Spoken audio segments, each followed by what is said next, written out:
The amazing drama you're about to see is a matter of human record. You may believe it or not. But the real people who lived this story, they believe it. They know. They took that one step beyond.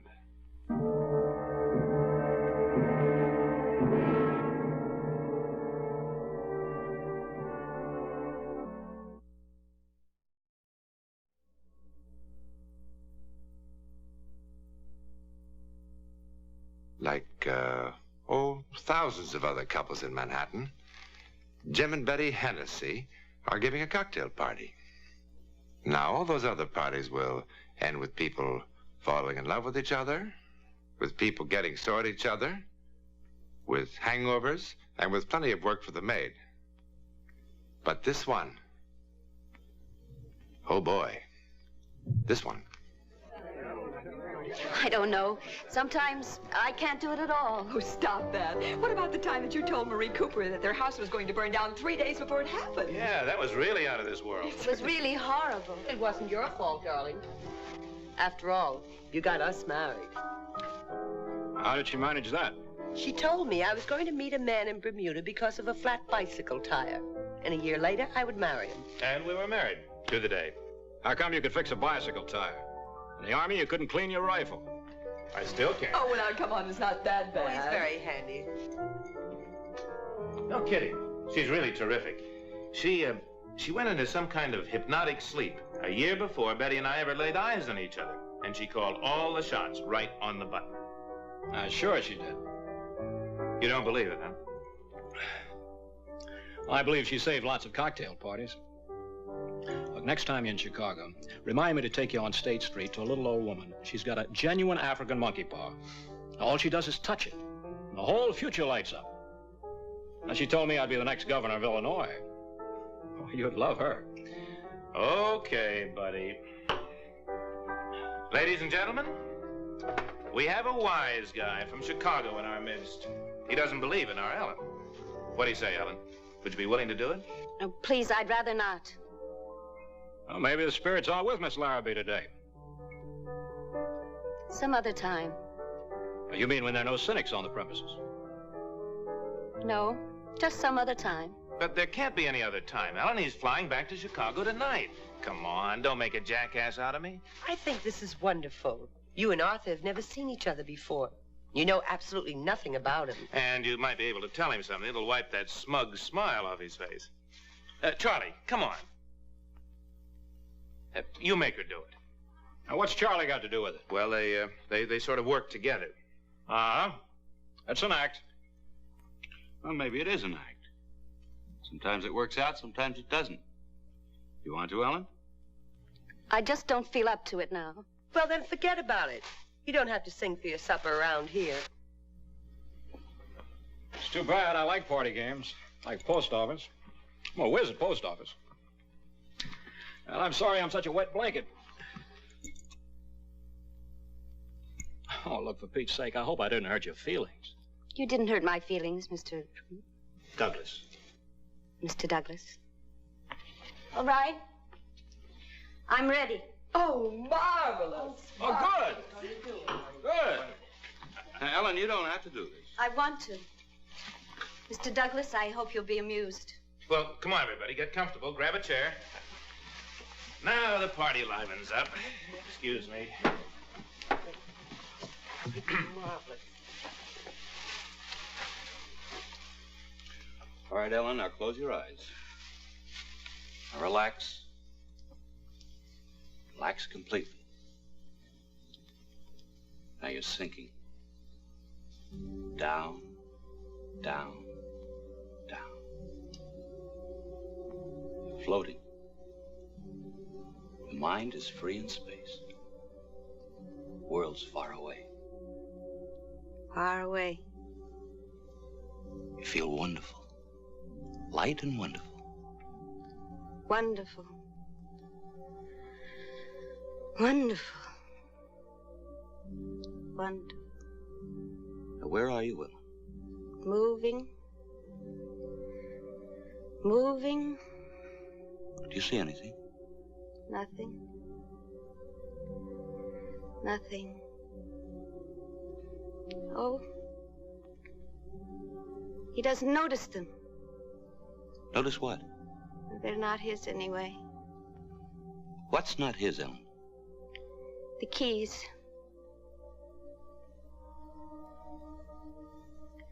Now it's dark.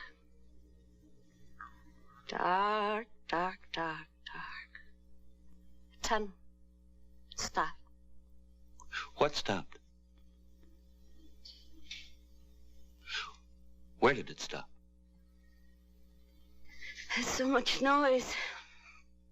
What kind of noise? People. And trains. Many trains. I hope the act improves. You just told her I was taking a plane. Are you in the station, Ellen? He's late. He's hurrying. Now run. Run. Running. He's running. Where's he running? 102, B. 102? B. Compartment B. Car 102. Shouldn't someone tell her I'm flying? They shouldn't. They're making him go. Things making him go. Oh, he shouldn't have. He shouldn't have. There's a snake. It's a snake? A snake. A shining gold band. You mean a ring? Yes, a ring. Now I see. To thee, for whose dear love I rise and fall. Oh, isn't that lovely? It must have meant a lot. Whose ring, Ellen? Hers. Hers? Well, well, well. Now, Arthur, if this bores you, we can stop right now. No, don't be silly. Now it's getting interesting. Oh, she's so pretty. Dark hair. Very interesting. Traveling suit. Gray. Fur bow.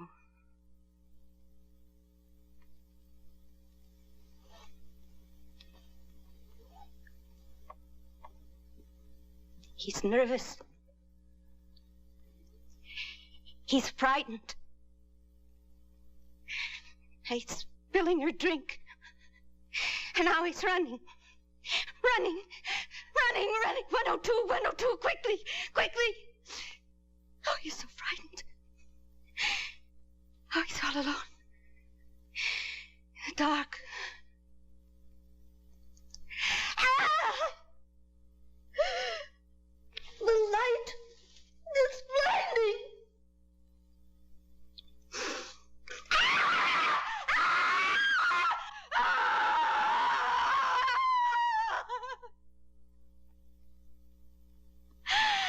She's standing in front of him with a knife.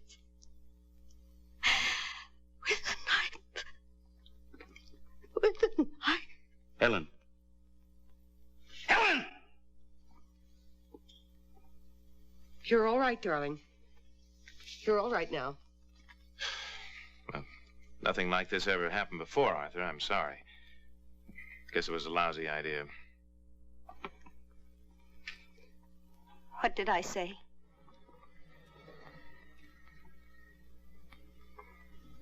What did I say? I talked about you, didn't I? Well, if you did, I hope you're wrong. Was it bad? Bad? Oh, I'm going to be rich as a Maharaja, live to be 150, and fall in love with an international beauty. Look, thanks for the most exciting cocktail party I've been to in years. I wouldn't have missed it for the world. Goodbye. Goodbye, all. Goodbye. I'm afraid this wasn't a barrel of laughs. Well, have a good trip, Arthur. Thank you. I'm glad you're going by plane. You know something? You really married a spook. But she's good looking. So long, Arthur. All right, bye-bye. I'll see you soon.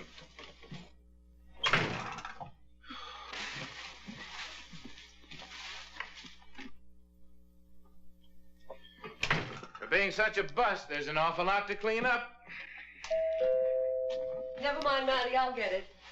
I wonder who that could be. I hope nobody forgot anything. One thing I can't stand is a party that never ends. Arthur! Hey, where's the party? Well, what happened? Why aren't you in the plane? Well, don't you ever look out your windows? Nothing's leaving Idlewild for who knows how long. What are you going to do? Exactly what your Miss Larrabee said I was going to do. Well, I knew you wouldn't mind my waiting here instead of the station. You're not going to take a train.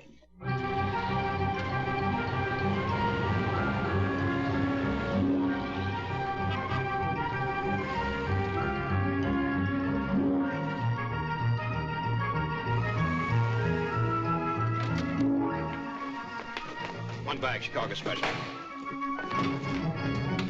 I'm sorry about the traffic, sir, but New York City, when we have fog... All right, keep it changed. Thank you, sir. Gee, I'm sorry. All right, that's all right. Hey, mister! Okay, what? Mister! You dropped your keys, sir. Oh, they aren't mine. Okay. The keys. They're not his anyway. Going right out, sir. Senor.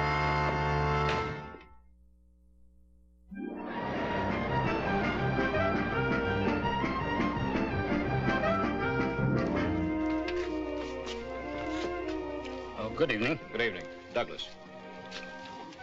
Oh, yes, Mr. Douglas, because of this storm and all the reservations that were made at the last minute like yours, there's been a mix-up in your space. Now, I can give you compartment L in car 271 or, let's see, car 102, compartment B. Compartment B, car 102. What were those numbers? Car 271. I mean the last. Compartment B, car 102. Well, I'll take the other one. Car 270. It doesn't really matter. The compartments are exactly the same. That's what you think. I beg your pardon? Thanks very much. Good evening.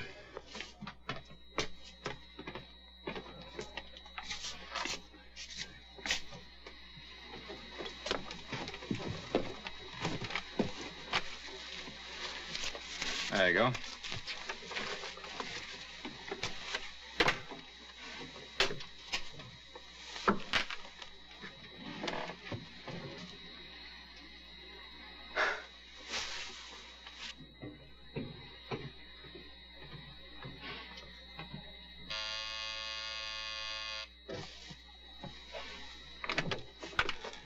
Beg pardon, sir. This last-minute change seems to have gotten us all fouled up. I'm afraid we're going to have to change cars after all. You see, this lady belongs in here. The porter will move you. I'm very sorry for the bother. Where are you moving me to? Well, the only space we have left, car 102, compartment B. Now, if you'll permit the porter to... I'm not permitting the porter anything. I'm staying right here. Oh, but Mr. Douglas... Look, why don't you put the lady in the other compartment? Well, you yourself said they were the same. Not quite, Mr. Douglas. You see, at 6:12 tomorrow morning, we lose car 102 at Dayton. That means that its passengers will ride in the club car the rest of the way to Chicago. And since this lady has had this space reserved for so long, it hardly seems fair that she should be the one who's inconvenienced. Well, I'm not moving. Look, rather than cause all this fuss, I'll take the other compartment. No. Just a moment. Mr. Douglas, as the conductor of this train, I'm responsible for the comfort of the passengers. Now, this lady purchased this space some weeks ago, and she's not going to be inconvenienced because of a clerical error, and I must say a most uncooperative man. Look, I've got to get to Chicago. Car 102 will take you there quite nicely. And if that compartment is not acceptable to you, I must ask you to leave the train. All right, let's change. Thank you, Mr. Douglas. Think nothing of it. I'm sorry about all this bother. All right. All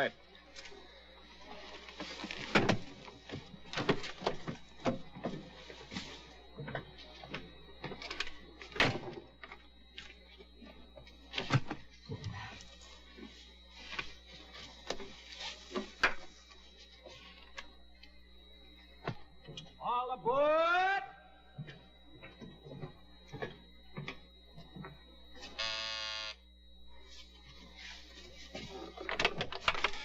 Yes? Excuse me. I believe I left my hat in here. Oh, Thank you. I shouldn't have made all the fuss about the compartment. Oh, that's all right. Nobody likes to be shuttled about. Yes? I did apologize about getting annoyed, didn't I? Yes, you did. I'm sorry. The two cheapest words in the language. When a fellow says I'm sorry and offers to buy you a drink, that really means something. What do you say? Oh, thank you. Maybe if you're in the club car later, I'll see you there, but first I must change. Well, you look fine the way you are. I'm glad you approve. I do. I'll be waiting for you.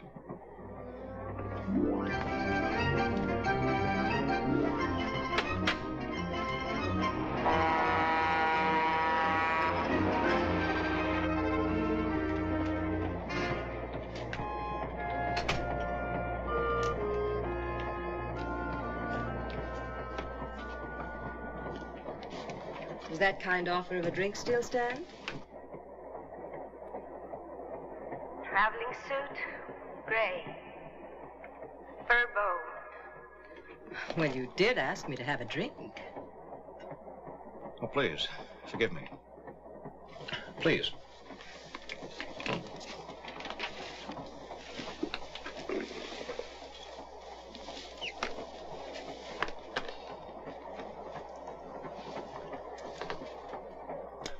What'll you have? Scotch and soda, if I may. Scotch and soda. Oh, she's so pretty. Dark hair. Is something wrong? I don't know.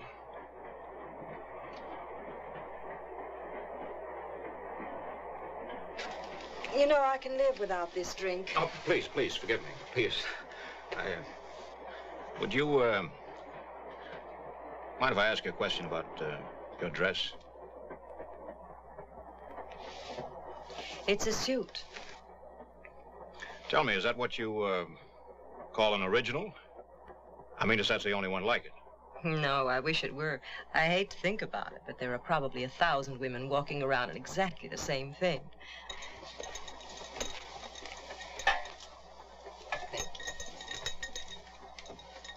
Here's to the man in compartment B.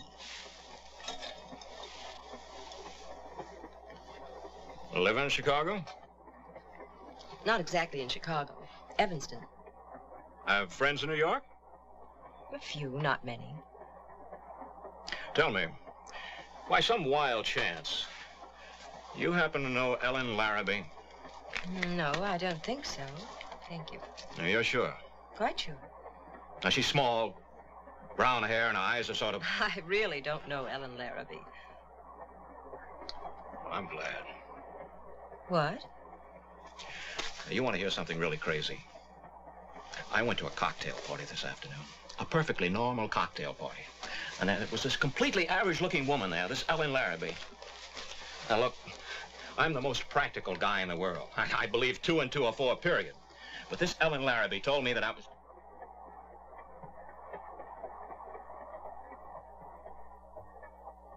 It's a snake.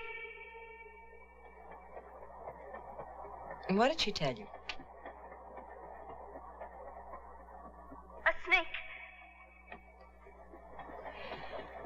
Well, do you want them or not? To thee, for whose dear love I rise and fall. Let me see that. What? That ring. All right. It's quite old. It's a serpent ring. I picked it up in a little antique shop on Madison Avenue. Being a woman, I liked the sentiment inside. To thee, for whose dear love I rise and fall. Isn't that lovely? It must have meant so much. Look, do you know me? Have you ever seen me before? Now, I must know, I must. Did you know I was taking a strain? No, I've never seen you before. Are you feeling all right? Look, my name is Douglas, Arthur Douglas. Now, does that name mean anything to you? Look, Mr. Douglas, it's none of my business, but I really think that... Oh, this is insane!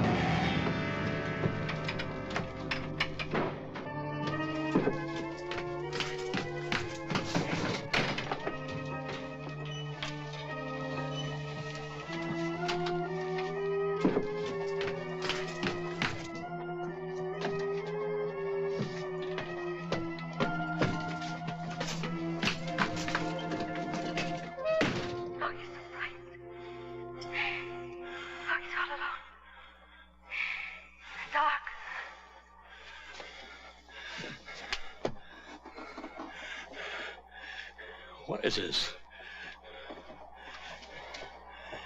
What is this?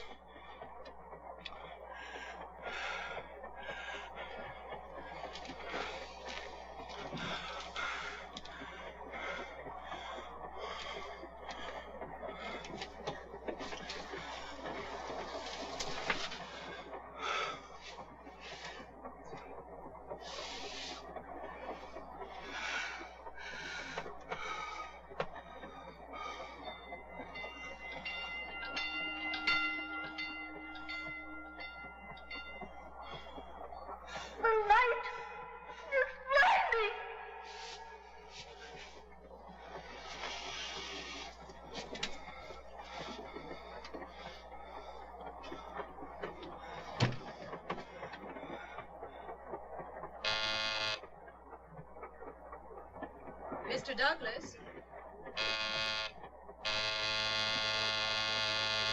Mr. Douglas?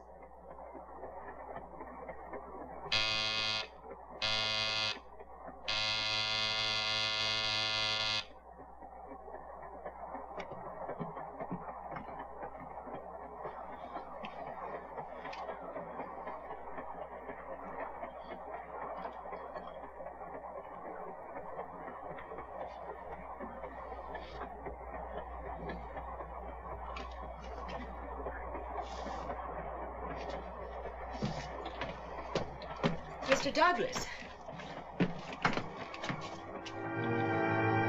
Mr. Douglas.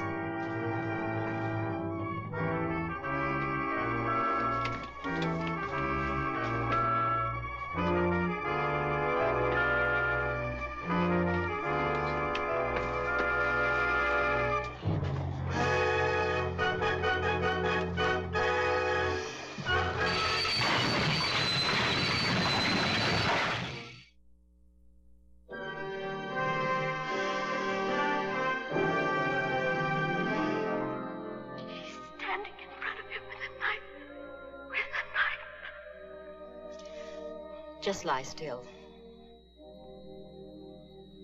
You'll be all right now. You got quite a slice in the head, but you'll be all right.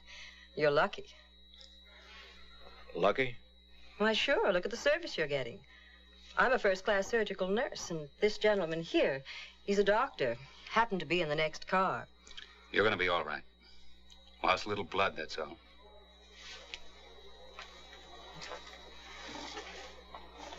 Whatever made you pull that emergency cord?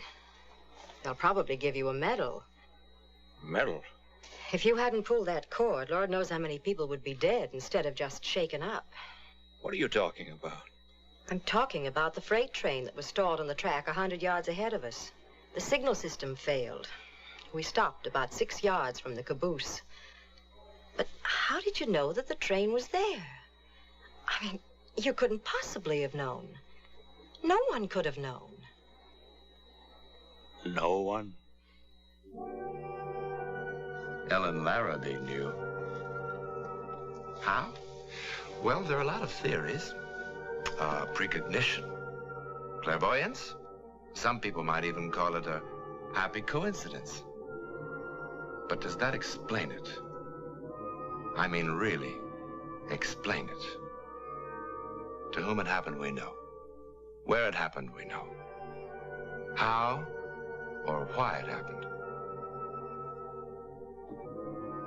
In a moment, something else to wonder about.